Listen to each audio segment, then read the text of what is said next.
Good morning friends, welcome to everyone. તમને બધાને ખબર છે કે આજનો દિવસ એટલે શિક્ષક દિવસ, બરાબર? તો આજે આપણે થોડી સર્વપલ્લી રાધાકૃષ્ણને યાદ કરી અને એમની થોડી વાત કરીએ. તો સર્વપલ્લી રાધાકૃષ્ણ જે છે એમનો જન્મ 5 સપ્ટેમ્બર 1888માં ભારતના પ્રેસિડેન્ટ એવા ડૉક્ટર સર્વપલ્લી રાધાકૃષ્ણનો જન્મદિવસ, બરાબર. ડૉક્ટર સર્વપલ્લી રાધાકૃષ્ણ જે છે એ પ્રખ્યાત સ્કોલર અને આપણા દેશના પ્રેસિડેન્ટ હોવા ઉપરાંત એક બેસ્ટ ટીચર પણ હતા. તેઓ વિદ્યાર્થી અને મિત્રો પ્રત્યે લોકપ્રિય હતા અને ડૉક્ટર સર્વપલ્લી રાધાકૃષ્ણ એમણે કહેલું કે મારા જન્મદિવસની ઉજવણી કરવાના બદલે એક શિક્ષક દિવસ તરીકે ઉજવશો તો એ મારા માટે ગર્વની બાબત ગણાશે. તેથી આપણે દર વર્ષે 5 સપ્ટેમ્બરના દિવસે શિક્ષક દિવસ તરીકે આપણે ઉજવતા આવ્યા છીએ. દર વર્ષે આપણે ટીચર્સ ડેના દિવસે એક દિવસ માટે વિદ્યાર્થીઓ પોતાના વિષયના શિક્ષક બની અને પોતાના શિક્ષકોની માફક તૈયાર થઈને આવતા અને પોતાના ટોપિક ઉપર ક્લાસમાં 2, 5, 7 કે 10 મિનિટ બોલી અને પોતે એક શિક્ષક છે એવું વર્તતા. અને એ જ દિવસે શિક્ષક જે છે એ પોતાના વર્ગમાં જ વિદ્યાર્થી સાથે પોતે પણ એક વિદ્યાર્થી છે તેવી રીતે વર્તી અને પોતાના વિદ્યાર્થી દિવસ જે છે એને યાદ કરતા.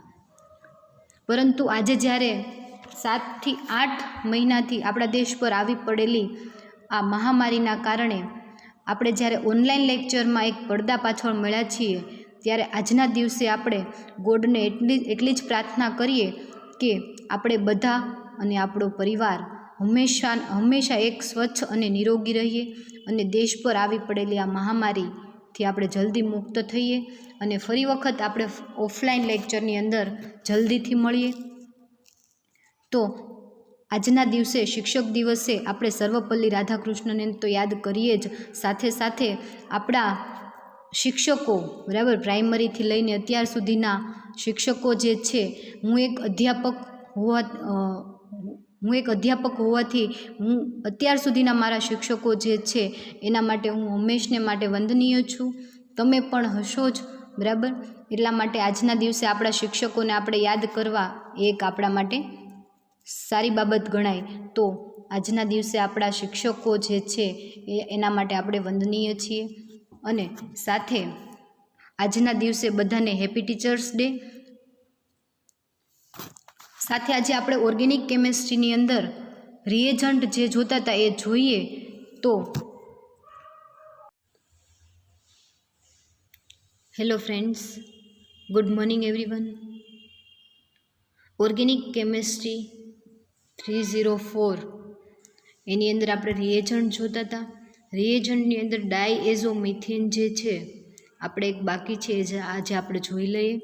ડાયએઝોમિથેન, બરાબર. તો ફર્સ્ટ ઓફ ઓલ તો આપણને ડાયએઝોમિથેન જે છે એ નામ ઉપરથી ખ્યાલ આવવો જોઈએ કે ડાયએઝોમિથેન એનું બંધારણ કેવું હશે, તો કે મિથેન એની સાથે એઝો એટલે કે નાઇટ્રોજન, બરાબર. નાઇટ્રોજનને શું કહેવાય? એઝો, પરંતુ ડાય એટલે કે બે, બરાબર. ડાયએઝો મિથેન એટલે કે CH4, બરાબર. પરંતુ CH4 સાથે N2 જોડાય અને શું બનાવે છે? ડાયએઝોમિથેન બનાવે છે. તો એનું બંધારણ કેવું હશે? પહેલાં તો કે CH4 કાર્બનની 4 વેલેન્સી જે છે એમાંથી CH4 માંથી CH2 થઈ જશે. 2 હાઇડ્રોજન કેવા થઈ જશે? રિમૂવ થઈ જશે. અને એની સાથે 2 નાઇટ્રોજન જોડાય અને જે રિએજન્ટ બને એને ડાયએઝોમિથેન કહેવાય. એટલે કે CH2N2 ડાયએઝોમિથેન. મિથેન એટલે કે CH4, પરંતુ મિથેનમાંથી 2 હાઇડ્રોજન રિમૂવ થાય, 2H2 અણુ રિમૂવ થશે અને એની જગ્યાએ 2N2ના અણુ જોડાઈ જશે. 2N2 નાઇટ્રોજન એટલે કે એઝો ફંક્શનલ ગ્રુપ, બરાબર, એઝો. અને ડાયએઝો એટલે કે 2, બરાબર. કેટલા? 2 N2 પરમાણુ જે છે એ મિથેન સાથે જોડાય અને શું બનાવશે? ડાયએઝોમિથેન બનાવશે. CH2N2 એનું શું છે? તો કે CH2N2 જેને શું કહેવાય? ડાયએઝોમિથેન કહેવાય. હવે ડાયએઝોમિથેન જે છે તમને બંધારણ ઉપરથી ખ્યાલ આવી જાય કે કોઈ બી ઓર્ગેનિક રિએક્શન હોય તો એની અંદર તમારે CH2 ગ્રુપ દાખલ કરવા માટે, બરાબર, CH2 ગ્રુપ દાખલ કરવા માટે શેનો ઉપયોગ થતો હશે? ડાયએઝોમિથેનનો ઉપયોગ થતો હશે. હવે ડાયએઝોમિથેન શું છે? તો કે ડાયએઝોમિથેન પીળા રંગનો વિસ્ફોટક વાયુ છે, બરાબર, વિસ્ફોટક વાયુ પાછો, અને એ પાછો કેવો? તો કે યલોઇશ કલરનો. એનું ઉત્કલન બિંદુ જે છે એ -23°C છે. કેટલું? 23°C. અને એ શું બતાવે છે? રેઝોનન્સ બતાવે છે. સતત CH2N2 જે છે, CH2 ડબલ બોન્ડ N, એનો પોઝિટિવ ચાર્જ, અને એની સાથે ટ્રિપલ બોન્ડ N, એટલે કે CH2N2 જે છે ડાયએઝોમિથેન, એમાં અહીંયા ટ્રિપલ બોન્ડ આવેલા છે, અહીંયા ડબલ બોન્ડ આવેલા છે. એ જે છે એ સતત રેઝોનન્સ દર્શાવે છે. ડબલ બોન્ડ, ટ્રિપલ બોન્ડ છે એ ડબલ બોન્ડ થઈ જશે, અને જ્યાં ડબલ બોન્ડ જે છે એના ઉપર કાર્બન અને નાઇટ્રોજન ઉપર કેવો? પોઝિટિવ ચાર્જ આવશે, અને એ સતત એકબીજામાં કેવું છે? સ્પંદન, એટલે કે રેઝોનેટિંગ સ્ટ્રક્ચર દર્શાવે છે, બરાબર. તો જે ડાયએઝોમિથેન જે છે એ વિસ્ફોટક ઝેરી અને યલો રંગનો વિસ્ફોટક વાયુ હોવાથી કાર્બનિક પ્રક્રિયાઓમાં ખૂબ જ ઉપયોગી પ્રક્રિયક છે. તેનું ઇથરમાં બનાવેલું દ્રાવણ જો તમે લેવામાં આવે તો એનું જે ઇથરમાં બનાવેલું દ્રાવણ છે એનો ઉપયોગ વધારે પ્રમાણમાં થાય છે, અને આર્ન્ડ એસ્ટર પ્રક્રિયા, બરાબર. આના પછી તમારે જે રિએક્શન ભણવાની છે એની અંદર તમારે આર્ન્ડ એસ્ટર રિએક્શન આવશે, અને એની અંદર ડાયએઝોમિથેન પ્રક્રિયક તરીકે વપરાશે, બરાબર. ડાયએઝોમિથેન જે છે એ પ્રક્રિયક તરીકે આપણે ત્યાં યુઝ કરશું. એટલે કે આર્ન્ડ એસ્ટર રિએક્શન જે છે એની અંદર મોટા ભાગે ડાયએઝોમિથેનનો ઉપયોગ થાય છે. હવે ડાયએઝોમિથેન જે છે એનો ઉપયોગ મિથિલેશન માટે, બરાબર. મિથિલેશન એટલે કે કોઈ બી રિએક્શનની અંદર CH2 કે CH3 ગ્રુપ દાખલ કરવું હોય તો એની અંદર જે છે એ શેનો ઉપયોગ થાય છે? તો કે ડાયએઝોમિથેનનો ઉપયોગ થાય છે. અને તે હાઇડ્રોક્સિલ સમૂહનું મિથિલેશન સહેલાઈથી કરે છે, બરાબર. હાઇડ્રોક્સિલ સમૂહનું સહેલાઈથી મિથિલેશન કરે છે. એ સિવાય તો કે એસિડિક એટલે કે COOH સમૂહ અને ફિનોલિક સમૂહ, બરાબર. એટલે કે એમાં જે હાઇડ્રોક્સિલ COH સમૂહમાં પાછળ જે OH ગ્રુપ છે એનું સહેલાઈથી શું થઈ જશે? મિથિલેશન. એટલે જ્યાં COOH હશે ત્યાં COCH2 બની જશે, અથવા COCH3 બની જશે, બરાબર. તો એ જે મિથિલેશન માટે શેનો ઉપયોગ થાય છે? ડાયએઝોમિથેનનો ઉપયોગ થાય છે. તો આપણે જોઈએ ડાયએઝોમિથેનની બનાવટ જોઈએ, અને એના પછી એના ઉપયોગ કે ઓર્ગેનિક રિએક્શનની અંદર ડાયએઝોમિથેન કઈ રીતે વપરાય છે એ જોઈએ આપણે, બરાબર.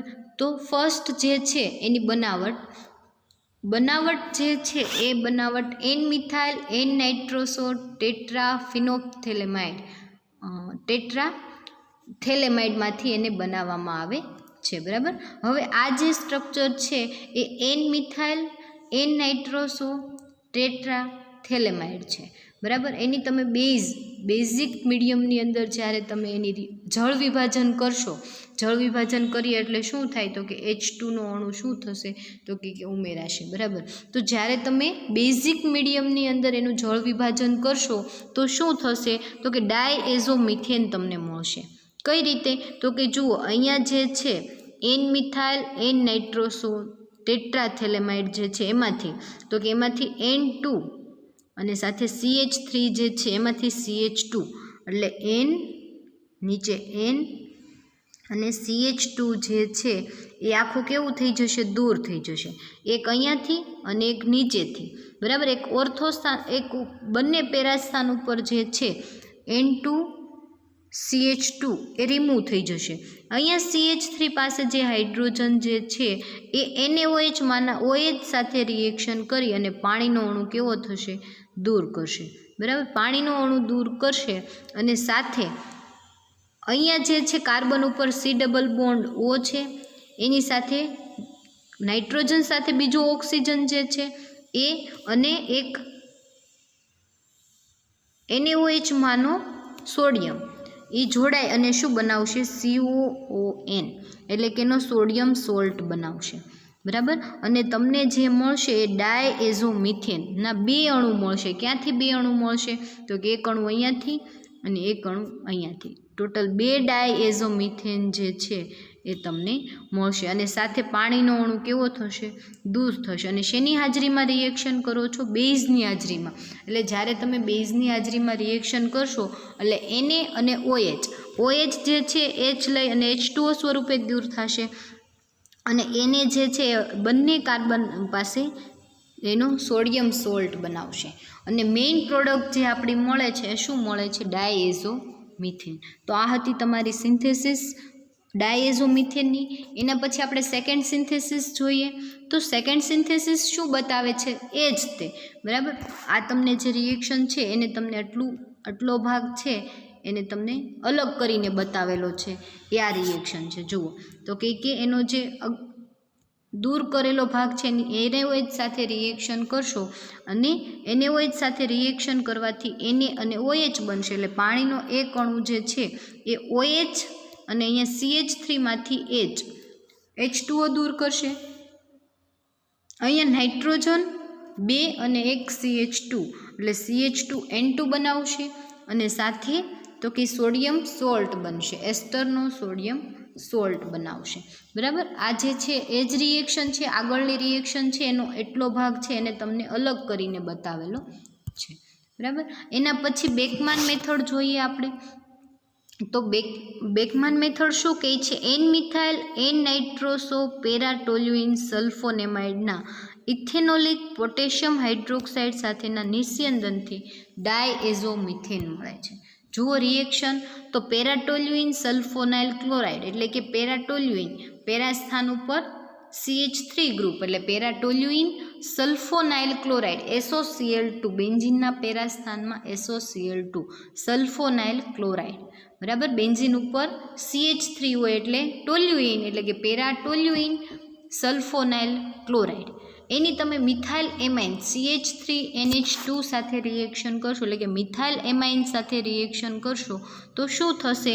તો કે મિથાઇલ એમાઇન જે છે એમાંથી એક હાઇડ્રોજન રિમૂવ થશે, એ ક્લોરીન લઈ અને HCl સ્વરૂપે રિમૂવ થઈ જશે. જ્યારે NHCH3 જે છે એ ક્યાં જોડાઈ જશે? તો કે સલ્ફર જે છે એની સાથે સલ્ફોનાઇલ ક્લોરાઇડમાંથી ક્લોરીન રિમૂવ થશે અને એની સાથે જોડાઈ જશે અને શું બનાવશે? N-મિથાઇલ પેરાટોલ્યુઇન સલ્ફોનાઇલ ક્લોરાઇડ. એ જે બન્યું એનું તમે નાઇટ્રસ એસિડ સાથે રિએક્શન કરશો તો નાઇટ્રસ એસિડ સાથે રિએક્શન કરવાથી તમને હવે ખ્યાલ છે કે નાઇટ્રસ એસિડ જે છે એની અંદર NO અને OH આવી રીતે હશે નાઇટ્રસ એસિડ, NO અને OH. તો જે OH જે છે એ શું કરશે? તો કે નાઇટ્રોજન પાસેથી એક હાઇડ્રોજન લઈ H2O સ્વરૂપે દૂર થઈ જશે, બરાબર. H2O સ્વરૂપે શું થઈ જશે? અહીંયા દૂર થઈ જશે આ સ્ટેપની અંદર. હવે શું થશે? તો કે આ નાઇટ્રોજનની એક વેલેન્સી ખાલી થઈ ત્યાં NO નાઇટ્રોજન ઓક્સાઇડ એ જોડાઈ જશે અને શું બનાવશે? N-નાઇટ્રોસો N-મિથાઇલ પેરાટોલ્યુઇન સલ્ફોનેમાઇડ બનાવશે, બરાબર. આ સંયોજન તમને મળશે. એ જે સંયોજન મળ્યું એનું તમે બેઝની હાજરીમાં ઇથેનોલ, બરાબર, ઇથેનોલની હાજરીમાં બેઝિક મીડિયમમાં રિએક્શન કરશો તો શું થશે? તો કે અહીંયાથી, બરાબર, આ જે છે આખું દૂર થઈ જશે અને આ જે છે એમાંથી એનો સોડિયમ સોલ્ટ બનશે. NaOHમાંથી Na જે છે અહીંયા જોડાઈ જશે અને N2 સાથે CH2 એ શું કરશે? તો કે અહીંયા બોન્ડ બનાવી લેશે. અહીંયાનો ઓક્સિજન જે છે એ OH લઈ અને H2O બનાવશે, બરાબર. અહીંયાથી CH3માંથી હાઇડ્રોજન OH લઈ અને H2O બનાવશે અને ઓક્સિજન જે વધશે એ ક્યાં જોડાઈ જશે? આ સલ્ફર સાથે, બરાબર. અને જે બનાવશે એ શું બનાવશે? ડાયએઝોમિથેન CH2N2 ડાયએઝોમિથેન. ક્યાંથી તમને છૂટું પડશે? તો કે અહીંયાથી, બરાબર. એટલે જે ડાયએઝોમિથેન જે છે એ બાય પ્રોડક્ટ તરીકે મળે છે, બરાબર. એની કોઈ પ્રોપર સિન્થેસિસ નથી એવું કહે તો બી ચાલે. એ તમને બાય પ્રોડક્ટ તરીકે CH2N2 જે છે ડાયએઝોમિથેન એ શું છે તો કે બાય પ્રોડક્ટ તરીકે મળતો એક કમ્પાઉન્ડ છે, બરાબર.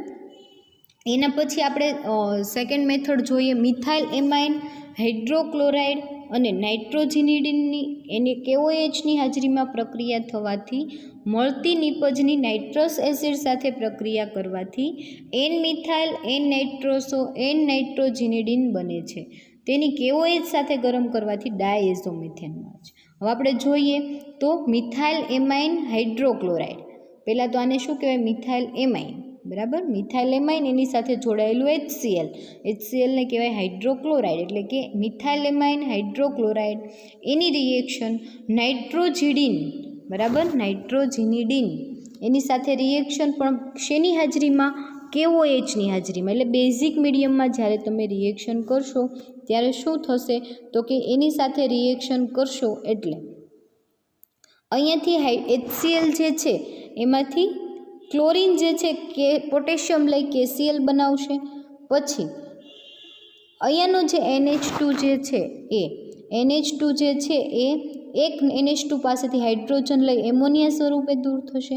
CH3 જે છે નાઇટ્રોજનની એક વેલેન્સી ખાલી થઈ ત્યાં જોડાઈ જશે અને એ જે સંયોજન મળશે એનું નાઇટ્રસ એસિડ સાથે રિએક્શન કરશો એટલે નાઇટ્રસ એસિડ સાથે રિએક્શન કરવાથી અહીંયાથી NH જે છે ત્યાંથી, બરાબર, N2 અને સાથે CH3, અહીંયા એક NH, અહીંયાથી હાઇડ્રોજન રિમૂવ થઈ જશે, અહીંયાથી હાઇડ્રોજન રિમૂવ થઈ જશે એટલે CH3 NO CH double bond NH અને સાથે અહીંયાથી તમારે આ જે છે CH3 એમાંથી એક હાઇડ્રોજન તો રિમૂવ થઈ જશે, ત્યાં CH2 અને N2 બનાવશે, બરાબર. અહીંયાથી ઓક્સિજન જે છે એ રિમૂવ થઈ જશે, અહીંયા N2 CH3 જે છે એમાંથી એક CH3 પાસેથી હાઇડ્રોજન જે છે એ રિમૂવ થઈ જશે, KOHમાંના OHને લઈ અને H2O બનાવશે અને ત્યાં જે છે શું જોડાઈ જશે તો કે CH2N2 બનાવશે,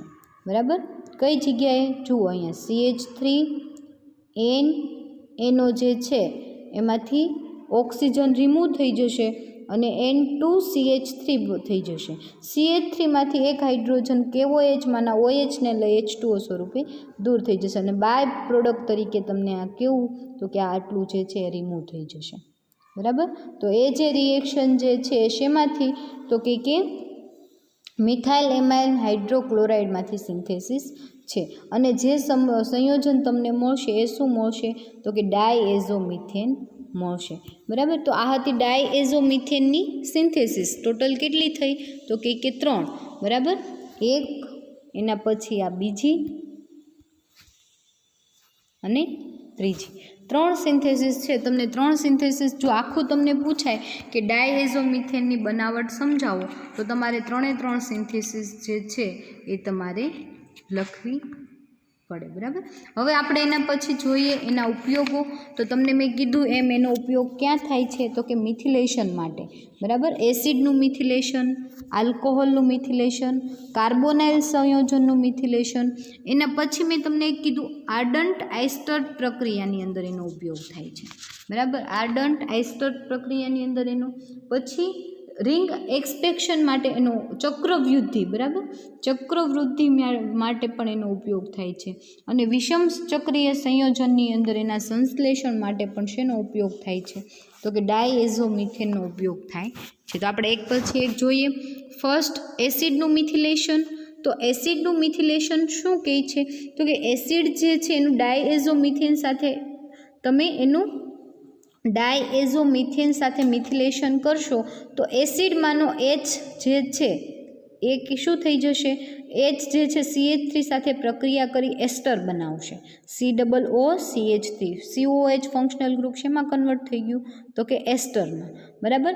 ફિનોલ, તો ફિનોલનું મિથિલેશન કરશો તો ફિનોલનું મિથિલેશન કરવાથી એનિસોલ બનશે. તો કે એનિસોલ કઈ રીતે રિએક્શન થશે જુઓ તો કે જે આ લાસ્ટનો OH ગ્રુપ જે છે એની સાથે રિએક્શન થશે, અહીંયા OH ગ્રુપ, અહીંયા OH ગ્રુપ, બરાબર. કઈ રીતે રિએક્શન થશે તો કે આ N2 જે છે એ CH2 અહીંયા જોડાઈ જશે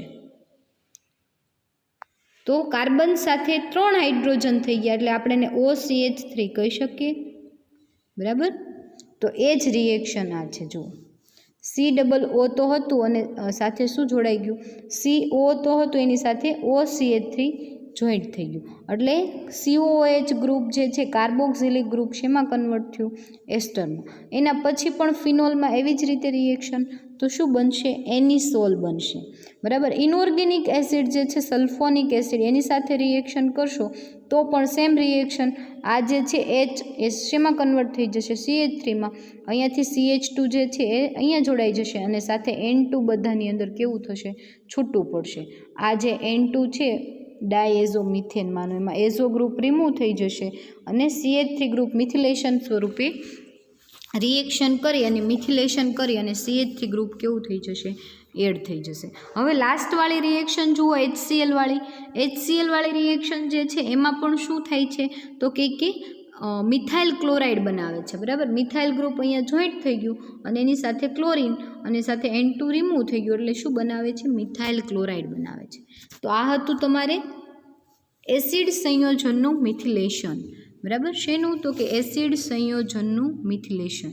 હવે જો જે સંયોજનનું મિથિલેશન કરવું હોય એને યોગ્ય દ્રાવકમાં દ્રાવણ બનાવી અને 0 ડિગ્રી સેલ્સિયસ તાપમાને ડાયએઝોમિથેન સાથે ઉમેરવામાં આવે છે. બરાબર.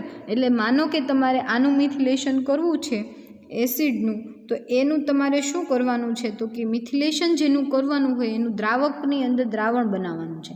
એટલે એસિડ, ફિનોલ કે ઇનઓર્ગેનિક એસિડ કોઈ પણ હોય જેનું તમારે મિથિલેશન કરવું છે એનું તમારે શું કરવાનું છે તો કે એનું દ્રાવણ બનાવવાનું છે.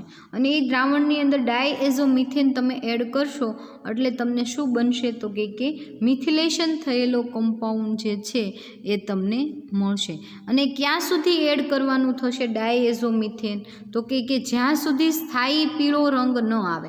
એક તો આ યલોઇશ કલરનું છે જ તે ડાયએઝોમિથેન, પરંતુ જ્યારે તમે એને દ્રાવણની અંદર એડ કરશો એટલે ધીમે ધીમે એડ કરશો એટલે યલોઇશ કલરનું તમારું દ્રાવણ ન બને. માનો કે આ એક બીકરની અંદર આપણે લીધું એસિડ, બરાબર, બેન્ઝોઇક એસિડનું દ્રાવણ લીધું, આપણે બેન્ઝોઇક એસિડનું મિથિલેશન કરવું છે. તો મિથિલેશન કરો તો ક્યાં સુધી આની અંદર ડાયએઝોમિથેન તમારે એડ કરવાનું છે તો કે જ્યાં સુધી આ બીકરનું દ્રાવણ યલોઇશ કલરનું ન થાય ત્યાં સુધી. બરાબર. કેવા કલરનું, યલોઇશ કલરનું ન થાય ત્યાં સુધી તમારે એડ કરવાનું છે. બરાબર. જ્યારે યલો કલરનું કમ્પાઉન્ડ થઈ જશે એનો મિનિંગ શું થશે કે સંપૂર્ણ મિથિલેશન થઈ ગયું. બરાબર. સંપૂર્ણ મિથિલેશન થઈ ગયું. તો આ હતું તમારે એસિડનું મિથિલેશન. હવે આપણે જોઈએ આલ્કોહોલનું મિથિલેશન. તો આલ્કોહોલ એટલે કે OH ગ્રુપ, તમને ખ્યાલ છે આ OH ગ્રુપનું મિથિલેશન કઈ રીતે કરવાનું છે, ડાયએઝોમિથેન આપણે જે રિએજન્ટ જે વાપરવાના છીએ ડાયએઝોમિથેન એનું ઇથરમાં દ્રાવણ બનાવી અને બોરોન ટ્રાયફ્લોરાઇડ ઉદ્દીપકની હાજરીમાં આલ્કોહોલનું મિથિલેશન કરશો તો મિથાઇલ ગ્રુપ જે છે એ શું થઈ જશે, એડ થઈ જશે. કઈ રીતે તો કે જ્યાં OH ગ્રુપ છે ત્યાં ડાયએઝોમિથેનમાંનો CH2 OH પર રિએક્શન કરશે અને CH3 બનાવશે એટલે ROCH3 એટલે કે મિથાઇલ ગ્રુપ જે છે એ એડ થઈ ગયું, સાથે ડાયએઝો ફંક્શનલ ગ્રુપ જે છે એ રિમૂવ થઈ જશે. બરાબર. એટલે જે બનશે એ શું બનશે તો કે મિથાઇલ, બરાબર, મિથાઇલ આલ્કાઇલ ઇથર તમને મળશે. હવે જે તમારું મિથિલેશન જે છે CH2N2 ની હાજરીમાં,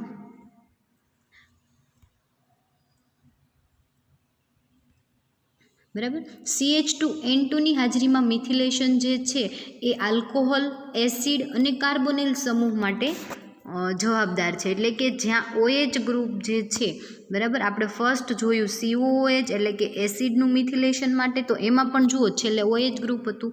આલ્કોહોલનું મિથિલેશન તો એમાં પણ છેલ્લે OH ગ્રુપ હતું. હવે આપણે કાર્બોનિલ સંયોજનનું મિથિલેશન જોવાનું છે. હવે કાર્બોનિલ સમૂહ એટલે C ડબલ બોન્ડ O અને એની અંદર કાર્બોનિલ સમૂહ જે છે જુદી જુદી રીતે આવેલા હોય, કાં તો COOH સમૂહ સ્વરૂપે આવેલા હોય, કાં આલ્ડીહાઇડ સ્વરૂપે હોય અને કાં કીટોન સ્વરૂપે હોય. તો આપણે હવે જોઈએ કાર્બોનિલ સંયોજનનું મિથિલેશન. બરાબર. તો ફર્સ્ટ આપણે જોઈએ આલ્ડીહાઇડ. તો જ્યારે તમે આલ્ડીહાઇડનું તમે ડાયએઝોમિથેન સાથે મિથિલેશન કરશો તો તમને મેજર પ્રોડક્ટ તરીકે કીટોન મળશે અને માઇનોર પ્રોડક્ટ તરીકે તમને ઇથિલિન ઓક્સાઇડ મળશે. કઈ રીતે? તો કે આપણે કોઈ બી એક લઈ લઈએ આલ્ડીહાઇડ અથવા તો કીટોન ગ્રુપ, તો કીટોન કાર્બોનિલ સમૂહ, બરાબર. તો આપણે કીટોન લઈએ ઉદાહરણ તરીકે, તો જ્યારે તમે કીટોનનું ડાયએઝોમિથેનની હાજરીમાં તમે મિથિલેશન કરશો તો રિએક્શન જે છે એની અંદર શું એડ થશે? એક CH2 ગ્રુપ એડ થશે અને એ CH2 ગ્રુપ જે છે એ કાર્બોનિલ સમૂહ C ડબલ બોન્ડ O એની સાથે જોડાયેલો CH3 અહીંયાનો, બરાબર, CH3 અને એની સાથે મિથિલેશન કઈ રીતે થશે? તો કે ડાયએઝોમિથેનમાંથી CH2N2 જે છે એમાં N2 રિમૂવ થશે અને CH2 કોની સાથે રિએક્શન કરશે? CH3 માના કાર્બન સાથે. એટલે એક હાઇડ્રોજન CH2 પાસે શિફ્ટ થશે અને એક કાર્બનની વેલેન્સી ખાલી થશે, એ CH2 સાથે બોન્ડ બનાવી લેશે અને તમને જે પ્રોડક્ટ મળશે એ કીટોન પ્રોડક્ટ મળશે, બરાબર. અને મેજર પ્રોડક્ટ તરીકે કીટોન મળે છે અને સાથે માઇનોર પ્રોડક્ટ તરીકે જે તમને મળે છે એ ઇથિલિન ઓક્સાઇડ એટલે કે ઇથર ગ્રુપ તમને અહીંયા મળશે. જુઓ, CH3 ટ્વાઇસ, CH2 અને સાથે નીચે ઇથર ગ્રુપ છે, બરાબર. એટલે ketone C double bond O જે છે એમાંથી એક બોન્ડ બ્રેક થશે, એક વેલેન્સી કાર્બનની ખાલી થશે અને એક વેલેન્સી ઓક્સિજનની ખાલી થશે. આ ડબલ બોન્ડ બ્રેક થવાથી બંનેની એક વેલેન્સી ખાલી થશે, અહીંયા શું જોડાઈ જશે? CH2 જોડાઈ જશે, બરાબર. એટલે જે માઇનર પ્રોડક્ટ તરીકે તમને શું મળશે? તો કે ઇથિલિન ઓક્સાઇડ મળશે. એટલે કાર્બોનિલ સમૂહનું જ્યારે તમે ડાયએઝોમિથેનની હાજરીમાં મિથિલેશન કરશો તો તમને 2 ટાઈપની પ્રોડક્ટ મળશે, એક તો કીટોન અને બીજી ઇથર. અને કીટોન પ્રોડક્ટ જે તમને મળશે એ મેજર એટલે કે વધારે પ્રમાણમાં હશે, જ્યારે ઇથર ફંક્શનલ ગ્રુપવાળી જે તમને નિપજ મળશે એ કેવી હશે? ઓછા પ્રમાણમાં તમને મળશે. એટલે મેજર અને માઇનોર શું બતાવે છે?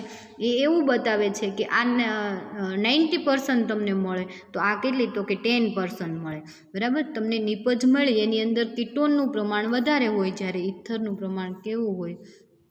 ઓછું હોય. તો કાર્બોનિલ સમૂહમાં તમારે કાર્બોનિલ સમૂહનું જે મિથિલેશન છે એમાં તમે COOHનું પણ કરી શકો, આલ્ડીહાઇડનું પણ કરી શકો, કીટોનનું પણ કરી શકો અને ઇથરનું પણ એસ્ટરનું પણ તમે કરી શકો, બરાબર. એટલે આ બધા જ ક્રિયાશીલ સમૂહ જે છે એ કાર્બોનિલ સંયોજનની અંદર આવે અને એનું તમે મિથિલેશન કરશો એટલે પ્રોડક્ટ તરીકે તમને 2 ટાઈપની પ્રોડક્ટ મળશે, કીટોન પ્રોડક્ટ મળશે અને સાથે ઇથર પ્રોડક્ટ તમને મળશે. એના પછી આપણે જોઈએ આર્ડન્ટ આઇસ્ટર્ડ પ્રક્રિયા. આના પછી તમારે જે યુનિટ છે, બરાબર, યુનિટ 4 એની અંદર તમારે આર્ડન્ટ આઇસ્ટર્ડ રિએક્શન જે છે એ આવશે, બરાબર. એ જ શું કહે છે? તો કે આર્ડન્ટ આઇસ્ટર્ડ રિએક્શન જે છે એ એક કાર્બન વધારવા માટે કોઈ બી કાર્બનિક સંયોજન હોય એની અંદર એક કાર્બન વધારવા માટે કઈ રિએક્શનનો યુઝ થાય છે? તો કે આર્ડન્ટ આઇસ્ટર્ડ રિએક્શનનો ઉપયોગ થાય છે. અને એ કઈ રીતે? તો કે જ્યારે તમે ડાયએઝોમિથેન સાથે મિથિલેશન કરશો એટલે તમને વચ્ચે CH2 એક ગ્રુપ જે છે એડ થઈ જશે. રિએક્શન આપણે જોઈએ તો એક આપણે એસિડ લઈ લીધો, બરાબર, કોઈ બી કાર્બનિક એસિડ લઈ લો તો કાર્બનિક એસિડનું જ્યારે તમે મિથિલેશન ડાયએઝોમિથેનની હાજરીમાં કરો એ પહેલાં તમારે એની રિએક્શન HCl સાથે કરવાની છે. HCl સાથે કરશો એટલે એસિડનો ક્લોરાઇડ ક્ષાર મળશે તમને, બરાબર. અહીંયા R લીધું છે, R એટલે આલ્કાઇલ ગ્રુપ, ત્યાં તમે કંઈ પણ લઈ શકો, બરાબર. ત્યાં તમે બેન્ઝીન રિંગ લઈ લો તો શું થશે? તો કે બેન્ઝોઇક એસિડ થશે, બરાબર. આરની જગ્યાએ તમે અહીંયા બેન્ઝીન રિંગ લઈ લો તો બેન્ઝોઇક એસિડ થશે અને એનું તમે HCl સાથે પ્રક્રિયા કરશો એટલે એક પાણીનો અણુ દૂર થશે. કઈ રીતે? તો કે અહીંયાથી હાઇડ્રોજન અને અહીંયાથી OH, H2O દૂર થયો. આ ક્લોરીન જે છે એ કાર્બોનિલ સમૂહ સાથે એણે ક્લોરાઇડ ક્ષાર બનાવી લીધો, બરાબર. એ જે ક્લોરાઇડ ક્ષાર બન્યો એનું તમારે શેની સાથે? ડાયએઝોમિથેન સાથે પ્રક્રિયા કરતાં જે નિપજ મળશે એ શું મળશે? ડાયએઝોકીટોન મળશે. સાથે 2 અણુ તમારે ડાયએઝોકીટોનના લેવાના છે. 2 અણુ ડાયએઝોકીટોન જુઓ અહીંયા, 2 અણુ ડાયએઝોકીટોનના લેશો એટલે ક્લોરીન, અહીંયાથી ક્લોરીન જે છે એક CH3 લઈને CH3Cl એટલે મિથાઇલ ક્લોરાઇડ બનાવશે, સાથે N2નો પરમાણુ જે છે ડાયએઝો ગ્રુપ એ રિમૂવ થશે અને એક CHN2. તો તમને એમ થશે અહીંયા CH2N2 ના આવે, તો કે નહીં. કઈ રીતે? તો કે CH2N2 છે એટલે કે ડાયએઝો મિથેન. એના કેટલા અણુ? 2 અણુ છે, એટલે 2 અણુમાંથી એક CH2 માનો એક હાઇડ્રોજન અહીંયા CH3 સાથે આવી ગયો, એટલે અહીંયા કેટલા? એક હાઇડ્રોજન રહ્યો, એટલે CHN2 જે છે એ જોડાઈ જશે અને ડાયએઝો કીટોન બનાવશે. નિપજ તરીકે તમને ડાયએઝો કીટોન મળશે. એ ડાયએઝો કીટોનનું તમે ઉદ્દીપકની હાજરીમાં તમે જળ વિભાજન કરશો, તો ઉદ્દીપકની હાજરીમાં જળ વિભાજન કરવાથી ફરી વખત તમને અહીંયા શું આવી જશે? તો કે COOH CH2. બરાબર, એટલે એક કાર્બન વધારે. જુઓ, સ્ટાર્ટિંગ મટીરિયલની અંદર એક જ કાર્બન COOH હતો, પરંતુ અહીંયા એક CH2 ગ્રુપ કેવું થયું? એડ થયું. હવે કઈ રીતે થયું એ જુઓ, તો કે આ ડાયએઝો કીટોન છે. ડાયએઝો કીટોન છે એનું જ્યારે તમે ઉદ્દીપકની હાજરીમાં જળ વિભાજન કરશો, એટલે ફર્સ્ટ તો પહેલાં અહીંયાથી CH જે છે એ અહીંયા શિફ્ટ થશે. બરાબર, CH જે છે એ ક્યાં? તો કે આલ્કાઇલ ગ્રુપ સાથે બોન્ડ બનાવશે અને આલ્કાઇલ ગ્રુપનું જે કીટોન સાથે બોન્ડ છે એ બ્રેક થશે. એ બ્રેક થશે એટલે એ કાર્બન CH સાથે બોન્ડ બનાવશે અને એક જળ વિભાજન કરશો એટલે એક OH અને એક H, એટલે CH2COOH બનાવશે અને CH2 જે છે આલ્કાઇલ બોન્ડ સાથે આલ્કાઇલ સાથે બોન્ડ બનાવશે. કઈ રીતે? તો કે RCH2COOH ની રચના થશે અને N2 જે છે એટલે કે ડાયએઝો ફંક્શનલ ગ્રુપ છે, પ્રક્રિયાના અંતે ફરી વખત કેવું થઈ જશે? રિમૂવ થઈ જશે અને CH2N2 માંથી ફક્ત શેનું એડિશન થયું? તો કે CH2નું. એટલે એ રિએક્શનને કેવી રિએક્શન? મિથિલેશન રિએક્શન કીધી. બરાબર, તો આ હતું તમારે આર્ડન્ટ આઇસ્ટર્ટ રિએક્શન. આ રિએક્શન જે છે તમારે ફરી વખત આના પછી તમારે કરવાની આવશે, ત્યારે આપણે જોઈ લઈશું કે કઈ રીતે ડાયએઝો કીટોન એમાં વપરાય છે એ જોઈ લઈશું. હવે આપણે ફરી વખત એક બીજી સેમ આના જેવી જ રિએક્શન જોઈએ કે ડાયએઝો કીટોન જે છે ડાયએઝો મિથેન જે છે એ કઈ રીતે તમારે યુઝ થાય છે ને કઈ રીતે એનું મિથિલેશન થાય છે. તો આર્ડન્ટ આઇસ્ટર્ટ રિએક્શન જે છે એમાં મધ્યવર્તી સંયોજન તરીકે તમને ડાયએઝો કીટોન જે જુદો પડ્યો એની વાત કરે છે. એ ડાયએઝો કીટોનમાંથી તમારે ફરી વખત એસ્ટર અને એમાઇડ બને છે. એ કઈ રીતે એ જોવાનું છે. તો કે જે મધ્યવર્તી કઈ જગ્યાએ? ફરી વખત જોઈ લ્યો, આવડો ડાયએઝો કીટોન.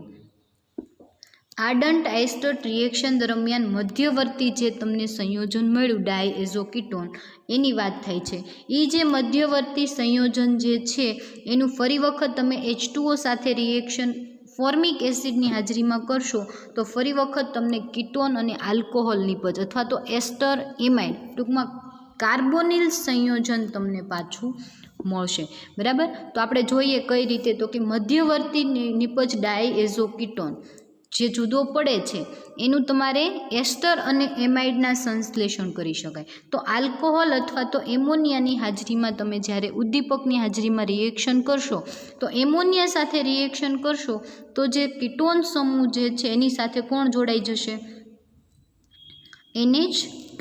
ફર્સ્ટ તો પહેલાં તમારે કઈ રિએક્શન થશે? તો કે CR અને Rની સાથે કાર્બોનિલ સમૂહ જે છે એ અને એની સાથે CHN2. બરાબર, આ જે છે એમાંનો CH જે છે એ આલ્કાઇલ ગ્રુપ સાથે બોન્ડ બનાવશે અને કીટોન જે છે એ CH2 માના કાર્બન સાથે બોન્ડ બનાવશે. એટલે નિપજ જે છે તમને કઈ રીતે? RCHCO આવી રીતે થઈ જશે અને CH2 બની જશે. અહીંયા કઈ રીતે? તો કે એના પછીના કાર્બન પર જે હાઇડ્રોજન છે એ લઈ અને CH2 થઈ જશે અને કાર્બોનિલ સમૂહ સાથે તમે એમિનેશન, બરાબર, એમિનેશન કરશો એટલે ત્યાં શું આવી જશે? NH2 અને NH3 માનો હાઇડ્રોજન જે છે CH2 સાથે જોડાઈ જશે. એટલે નિપજ તમને મળશે, એમાઇડ નિપજ મળશે. સેમ એના જેવી જ તમારે એસ્ટર, તો એસ્ટર નિપજ કઈ રીતે બનશે? તો કે RCH2 થઈ જશે આલ્કોહોલ સાથે રિએક્શન કરશો એટલે આલ્કોહોલમાંનો OH, બરાબર, આલ્કોહોલમાંનો OH માનો હાઇડ્રોજન કાર્બન સાથે જોડાશે અને RO ગ્રુપ એટલે ઇથર સાથે તમારે આલ્કાઇલ ગ્રુપ છે, એ ઇથર સાથે આલ્કાઇલ ગ્રુપ જે છે એ ક્યાં જોડાશે તો કે CO અને R બનાવશે. એટલે આ જે ફંક્શનલ ગ્રુપ છે એ શું છે એસ્ટર, એટલે નિપજ તરીકે તમને મળશે એસ્ટર ફંક્શનલ ગ્રુપ મળશે. તો આ હતું તમારે આર્ડન્ટ એસ્ટર્ટ રિએક્શન. એના પછી આપણે જોઈએ તો એ જે છે એ રિંગ ચક્રવૃદ્ધિ, બરાબર, એટલે એક ચક્ર એડ કરવા માટે એટલે 5 સભ્યોવાળું કોઈ બી રિંગ હોય એની અંદર એક તમે કાર્બન એડ કરી દો તો કેવું તો કે 6 સભ્યોવાળું સંયોજન બને. તો એ શેની હાજરીમાં રિએક્શન પોસિબલ છે તો કે ડાયએઝો કીટોનની હાજરીમાં, બરાબર. એટલે જે આ ડાયએઝો મિથેન જે છે CH2N2 ડાયએઝો મિથેન એની અંદર હંમેશા એક કાર્બન જે છે એની વૃદ્ધિ થશે, એનું મિથિલેશન કરશો એટલે એક CH2 ગ્રુપ જે છે રિએક્શનની અંદર એડ થશે અને એક કાર્બનની કેવો તો કે વધારો થશે, વૃદ્ધિ થવી એટલે કે વધારો થવો.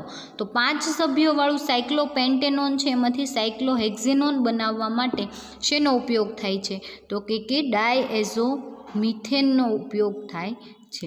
હવે આપણે જોઈએ કેટલાક ચક્રીય કીટોનની ડાયએઝો મિથેન સાથે પ્રક્રિયા કરવાથી વધારે કાર્બનવાળો ચક્રીય કીટોન બને છે. એટલે કે 5 સભ્યોવાળો હોય તો 6 સભ્યોવાળો, કદાચ તમે અહીંયા સાયક્લોબ્યુટેનોન લ્યો તો સાયક્લોપેન્ટેનોન મળે, સાયક્લોપ્રોપેનોન લ્યો તો પ્રોપેનમાં એક કાર્બનની વૃદ્ધિ થાય તો પ્રોપેનમાંથી બ્યુટેન મળે, તો તમને અહીંયા નિપજ તરીકે સાયક્લોબ્યુટેન મળે. પરંતુ આપણે અહીંયા શું લઈએ છીએ સાયક્લોપેન્ટેનોન લઈએ છીએ, એટલે એક કાર્બનની વૃદ્ધિ થશે એટલે પેન્ટેનોનમાંથી શું બનશે હેક્ઝેનોન બનશે.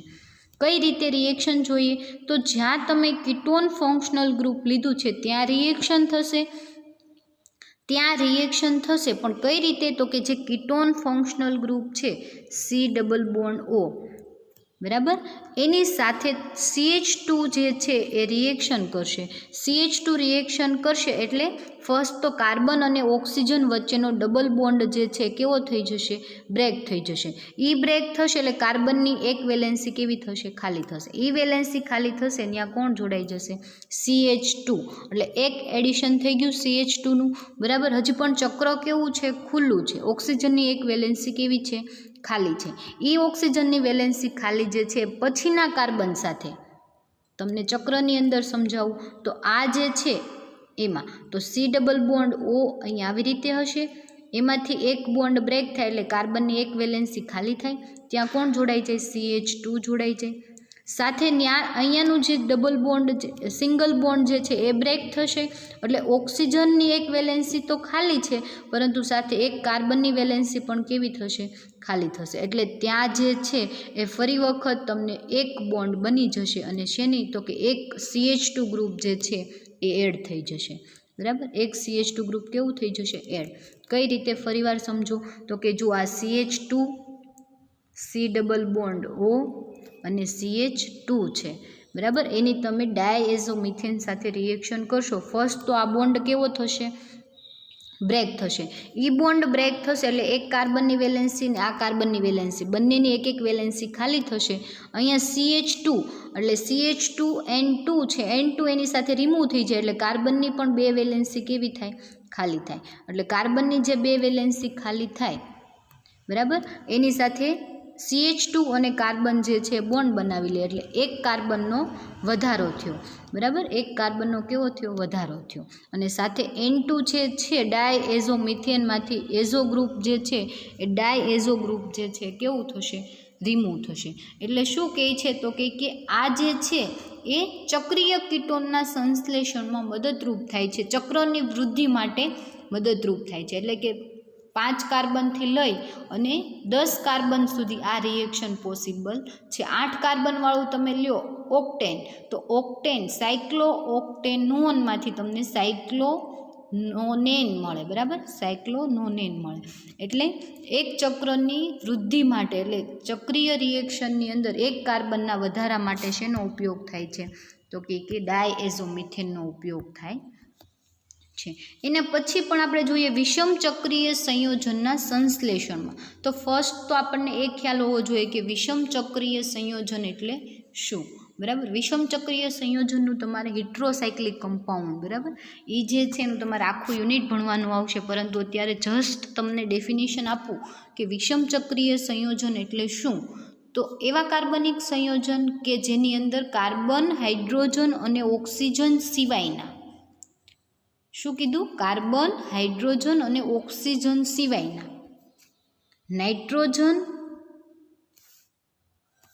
સલ્ફર કે ફોસ્ફરસ, નાઇટ્રોજન, સલ્ફર કે ફોસ્ફરસ હિટ્રો એટમ આવેલા હોય એવા કાર્બનિક સંયોજનને વિષમ ચક્રીય સંયોજન કહેવાય। એવા ચક્રીય સંયોજનો કે જેની અંદર કાર્બન, હાઇડ્રોજન અને ઓક્સિજન સિવાયના નાઇટ્રોજન, સલ્ફર કે ફોસ્ફરસ અંદર પ્રેઝન્ટ હોય એવા કાર્બનિક સંયોજનને હિટ્રોસાયક્લિક કમ્પાઉન્ડ કહેવાય। અને આ જે એટમ છે એટલે કે પરમાણુ છે એને શું કહેવાય, હિટ્રો એટમ કહેવાય। તો આપણે એને બનાવવા માટે શેનો ઉપયોગ થાય છે, તો કે વિષમ ચક્રીય સંયોજનના સંશ્લેષણ માટે ડાયએઝોમિથેન વપરાય છે। એટલે ડાયએઝોમિથેનમાં ઓલરેડી હિટ્રો એટમ છે, જુઓ નાઇટ્રોજન કેટલા છે, 2 છે, એટલે એ હિટ્રો એટમ જે છે એનું એડિશન કરવાનું છે અને એ એડ થઈ અને શેની રચના કરશે, તો કે હિટ્રોસાયક્લિક કમ્પાઉન્ડની રચના કરશે। એટલે કે શૃંખલાવાળા કમ્પાઉન્ડ હશે એમાંથી તમને કેવા, તો કે ચક્રીય સંયોજન મળશે। હવે કયા કયા સંયોજન બનાવવા માટે ઉપયોગ થાય છે, તો કે પાયરાઝોલિન, પાયરાઝોલ, એ જે છે વ્યુત્પન્નની બનાવટમાં ઇથિલિનિક અથવા તો એસિટિલિનિક સંયોજન અને ડાયએઝોમિથેનના સંકલનથી શું બને છે, તો કે પાયરાઝોલ અને પાયરાઝોલિન, બરાબર। ફર્સ્ટ આપણે પાયરાઝોલિનની સિન્થેસિસ તમને અત્યારે આપેલી છે એટલે આપણે એ જોઈએ। તો ઇથિલિનિક, બરાબર, આ ઇથિલિન છે, ઇથિલિનની જ્યારે તમે ડાયએઝોમિથેન સાથે રિએક્શન કરશો એટલે જે ડાયએઝોમિથેન એટલે ઇથિલિન કમ્પાઉન્ડ જે છે એની અંદર રહેલા ડબલ બોન્ડ જે છે એમાંથી એક બોન્ડ બ્રેક થશે, એક કાર્બનની એક વેલેન્સી ખાલી થશે, નીચેના કાર્બનની એક વેલેન્સી ખાલી થશે। હવે એ જે વેલેન્સી ખાલી થશે એમાં તો કે ડાયએઝોમિથેનમાં રહેલો CH2 પાસે રહેલો હાઇડ્રોજન ક્યાં જોડાશે, તો કે nitrogen N double bond N આવી રીતે હશે, એમાંથી એક બોન્ડ બ્રેક થશે, નાઇટ્રોજનની એક વેલેન્સી ખાલી થશે, ત્યાં કોણ જોડાઈ જશે, હાઇડ્રોજન જોડાઈ જશે, અને સાથે CH2 જે નાઇટ્રોજન સાથે રહેલો CH2 એ શેમાં કન્વર્ટ થશે, CHમાં કન્વર્ટ થશે। એટલે કાર્બનની એક વેલેન્સી ખાલી થઈ ત્યાં CH ડબલ બોન્ડ N અને સાથે એની સાથે નાઇટ્રોજન અને હાઇડ્રોજન અને આના બંને વચ્ચે બોન્ડ। ફરી વખત સમજો કઈ રીતે, N ટ્રિપલ બોન્ડ N એની સાથે જોડાયેલું CH2, ટ્રિપલ બોન્ડ છે, એક બોન્ડ બ્રેક થશે, એક નાઇટ્રોજનની વેલેન્સી ખાલી થશે, એક નાઇટ્રોજનની વેલેન્સી, બંને નાઇટ્રોજનની વેલેન્સી ખાલી થશે, CH2 પાસેથી હાઇડ્રોજન અહીંયા શિફ્ટ થશે એટલે એક કાર્બનની વેલેન્સી ખાલી થશે, એમના બંને વચ્ચે નાઇટ્રોજન અને કાર્બન વચ્ચે ડબલ બોન્ડ બની જશે અને એ કોની સાથે, તો કે અહીંયા જોડાઈ જશે, બરાબર। એટલે આખું તમને ચક્રીય સંયોજન પાયરાઝોલિન મળશે। Okay, understand. તો આ જે હતું એ તમારે ડાયએઝોમિથેન, બરાબર, ડાયએઝોમિથેનની બનાવટ અને ડાયએઝોમિથેનની એપ્લિકેશન્સ, ઓર્ગેનિક રિએક્શનની અંદર એપ્લિકેશન્સ એટલે કે એના ઉપયોગો જે છે એ આપણે જોઈ ગયા। જોઈ લ્યો ફરી વખત એક વખત બધી રિએક્શન, એસિડનું મિથિલેશન, એના પછી આલ્કોહોલનું મિથિલેશન, કાર્બોનિલ સંયોજનનું મિથિલેશન,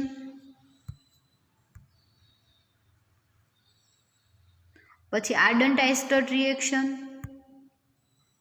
અને ચક્રવૃદ્ધિ માટે એનો ઉપયોગ થાય અને વિષમ ચક્રીય સંયોજનમાં ટોટલ કેટલી 4 રિએક્શન જે છે એ આપણે જોઈ। Okay, thank you.